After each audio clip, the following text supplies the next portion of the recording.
and it's crazy. I don't know if you know the book, Stop You're Driving Me Crazy.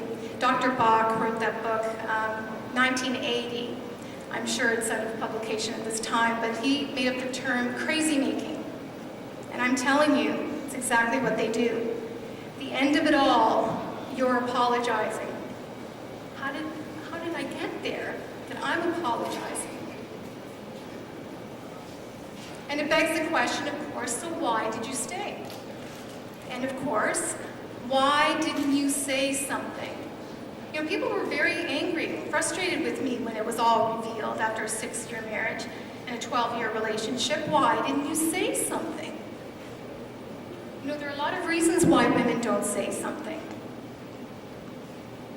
I've spoken about, this kind of thing before, and I've spoken to a lot of women, and some of those reasons why women don't say something is because they feel shame.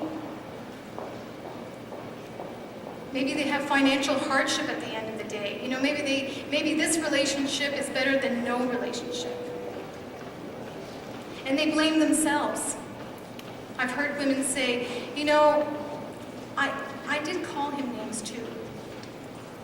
I was part of that. I was complicit in that. And I threw a shoe too.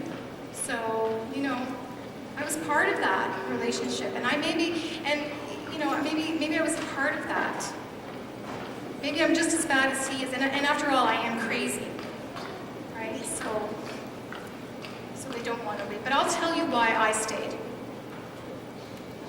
I stayed because of the dream. I stayed because of the dream. I initially saw him as a little boy. He needed healing. He needed to be repaired. And the capable Sandra was the one who was going to do it. I was going to fix him. This was going to be all right. And with just a little more loving and with just a little more kindness, he was going to be the man and the husband and the father that he was destined to be. If only I could just be better. If only I could just show a little more care, or just, in other words, I took responsibility for that relationship. Suddenly, I felt like I had the power to change him, and I had the power to make this right. And if it wasn't right, then it was going to be my fault. And to that is a very dangerous Sorry.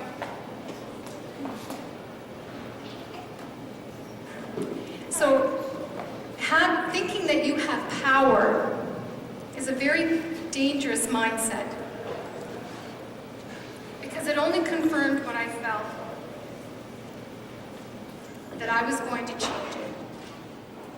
But I'll tell you something, above all, I had hope. Boy, I had hope. You ever seen those rats in the little psych experiments at the pellet? You know how the pellet comes down for the feeder, and they wait and they wait. You know why they wait? Because eventually they'll get a pellet. And they will. They'll wait there for a long time, and that's what I did. I waited a long time, because you know what? Every once in a while, a little pellet did fall my way, and there was the kernel of hope right there. And I said, you see? If I had left, I would have given up the dream. I would have given up the hope. I could have fixed him. I could have done this. Good thing I stayed. But it wasn't until I gave up that hope, and it wasn't until that I gave up that dream, that true hope emerged, and I was able to return back to myself.